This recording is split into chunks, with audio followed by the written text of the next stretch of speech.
Olá, pessoal, boa tarde. Na nossa aula de literatura de hoje, nós vamos ler a página 124 do livro de língua portuguesa, tá certo? Por que eu decidi gravar esse vídeo com vocês? Porque tem um esquema nessa página aí que nos ajuda a entender muito bem sobre as cartas. Por isso que eu pedi que a gente fizesse a leitura, né, juntos. Então, vocês vão assistir ao vídeo acompanhando pelo livro. Então, eu preciso que vocês estejam com o livro aberto no momento em que vocês estão vendo esse vídeo, para vocês entenderem o que está sendo falado aqui, tá bom? Tem um esquema aí que tá assim, ó. Carta pessoal de reclamação. Então, o que é uma carta pessoal de reclamação? Quando nós temos esse tipo de vídeo, a gente fica muito atento às setinhas que ele traz. Porque cada setinha vai apontar para um item aí super importante, tá bom? A carta pessoal de reclamação, ela é uma comunicação escrita com intenção específica entre pessoas que geralmente estão distantes. Então, ela é uma comunicação por escrito, normalmente em papel, né? Hoje a gente vê por e-mail ou até mesmo por WhatsApp, né? Bom, e aí ela tem uma intenção. Se eu quero reclamar que um poste da minha rua queimou, tá sem lâmpada, eu vou fazer uma carta de reclamação para a CEMIG. Então, tá vendo como é que ela tem uma intenção específica? Qual que é a minha intenção com essa carta de reclamação? Reclamar da lâmpada que está queimada no poste da rua da minha casa. Não é igual aquela carta que a gente leu ali do Teodoro e da Mariana, que trata vários assuntos, que ela fala várias coisas ao mesmo tempo. Não é. É uma carta específica, ela tem um único motivo, tá bom? Então, vamos lá. Que etapas que essa carta tem? Ela tem as intenções, ela tem a construção, a linguagem e o leitor, que são esses 4 quadros que estão embaixo aí da setinha sendo explicados. Nós vamos ler cada um, vocês vão acompanhar comigo a leitura de cada um deles. Tá, o que são as intenções numa carta de reclamação? As intenções é o registro da reclamação, é aquilo que eu quero reclamar. Carta de reclamação, então quer dizer que eu quero reclamar sobre algum assunto, né? Você quer queixar-se de algo ou de alguém. Então, pode ser de uma coisa que está acontecendo, ou pode ser de alguém. Por exemplo, eu quero fazer uma carta de reclamação sobre um funcionário do hospital que não me atendeu bem. Então, eu posso mandar essa carta também pro diretor do hospital reclamando desse funcionário, tá certo? Então, ela sempre tem que ter uma intenção. Quando a gente fala intenção, é praticamente o motivo. Por que eu tô mandando aquela carta, tá bom? Quando nós vamos construir a carta de reclamação, tem alguns itens que a gente não pode deixar de colocar de maneira alguma, tá certo? E aí, a maioria deles são aqueles mesmos itens que tem uma carta pessoal, como a do Teodoro e da Marina. Por exemplo, ele tem que ter a data. Se não tiver a data, eu vou saber que dia que a pessoa reclamou, que dia que foi que aconteceu, eu não vou saber. Então, tem que ter a data. Por quê? Porque vai que é um problema que já se resolveu, é um problema que já está resolvido, que não precisa mais reclamar. Então, tem que ter sempre a data. Lá em cima, é o primeiro item da carta, vem lá em cima a data. Em seguida, vem uma saudação. A gente não começa uma carta sem antes cumprimentar a pessoa que vai ler a carta, sem eu saudar a pessoa que está recebendo a carta, né? Então, imagina que eu vou mandar uma carta de reclamação, igual eu disse, lá para a CEMIG. Então, eu coloco lá, Divinópolis, 16 de setembro de 2021. Prezado diretor da CEMIG. Então, eu já fiz uma saudação. Primeiro, eu tenho que cumprimentá-lo, tá vendo? Em seguida, junto com a saudação, eu já coloco o destinatário. Estão vendo que eu coloquei? Prezado diretor da CEMIG. Então, eu já coloquei uma saudação e já coloquei para quem que a carta se destina. Em seguida, eu venho com o texto, que é o problema, ou que é a minha opinião, ou os meus argumentos sobre aquilo, né?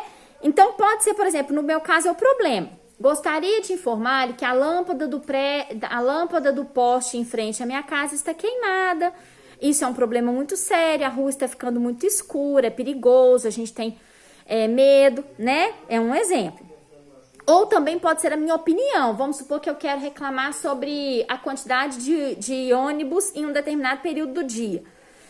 Então eu coloco, olha, eu acho que seria melhor se tivesse mais ônibus em tal horário, tá vendo? Pode ser uma carta para Transoeste, né? E aí a gente explica por que os argumentos. No meu caso aí da lâmpada, eu justifiquei falando que fica violento, que é perigoso porque pode favorecer a violência, um assalto, já que a rua vai estar escura, né?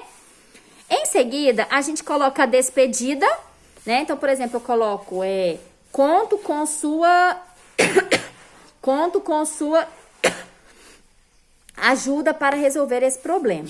E aí a gente assina, né? E em seguida pode colocar um lembrete. No caso da carta do Sam, havia um lembrete, né? Ele colocou um PS lá no final.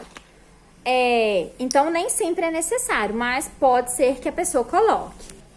Bom, e a linguagem da carta, né? Que linguagem nós vamos usar? Essa linguagem, ela vai depender da relação que existe entre o remetente e o destinatário e o tipo do assunto tratado.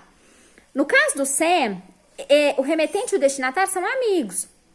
Então, ele usou uma linguagem respeitosa, porém uma linguagem mais comum. Vamos supor que você não conheça o destinatário, vocês não têm vínculo nenhum de amizade. Então, vai ser uma linguagem mais formal, né? Já pensou se eu vou fazer para a CEMIG, para o diretor do hospital, né? Ou para o diretor lá da Transoeste. Então, eu tenho que usar uma linguagem mais formal. E aí, essa linguagem pode ser de dois tipos. Olhem aí comigo, ó. Mais objetiva, mais técnica ou mais formal, ou mais subjetiva ou informal, né? Então, vai depender do tipo de relação que as pessoas têm, tá bom? Vamos lá, o leitor. Quem que é o leitor? O destinatário. Aquele que deverá encaminhar uma solução para a reclamação, fazer um comunicado formal. Então, o leitor é o destinatário. É ele quem vai ler a carta que eu estou enviando, né? Então, o meu leitor é o destinatário, tá certo? Então, toda carta pessoal de reclamação tem que ter esses 4 eixos aí. Tem que ter muita atenção em todos eles para na hora que você for construir a sua carta de reclamação. Então, tem que ter a intenção, tem que respeitar essas etapas aí na construção, tem que ficar de olho no tipo de linguagem que vai ser usada, e não se esquecer, né, do leitor, que é quem vai ler a sua carta. Quando a gente termina de escrever, a gente lê a carta como se fosse o leitor. Para você ver se tá tudo certo, a gente faz uma conferência lendo esta carta e aí eu verifico se tá tudo de acordo com os itens que foram solicitados, né, os itens importantes de se ter na carta, tá certo?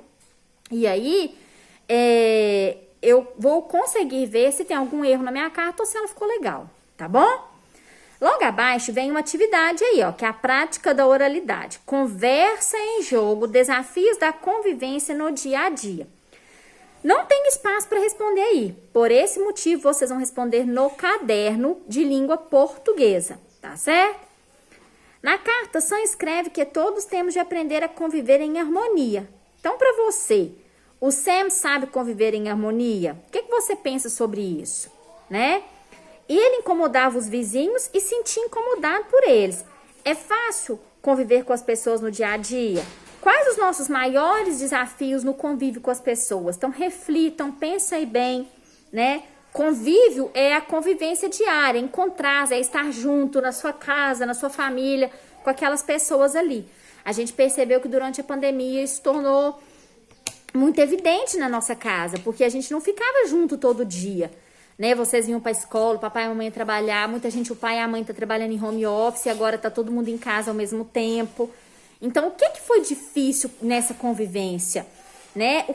Quais foram os desafios aí? Foi o silêncio, a falta de paciência, os horários, a falta de compreensão? O que foi mais difícil nessa etapa aqui da vida de vocês? Tá bom? Então, respondam e depois postem a foto pra mim.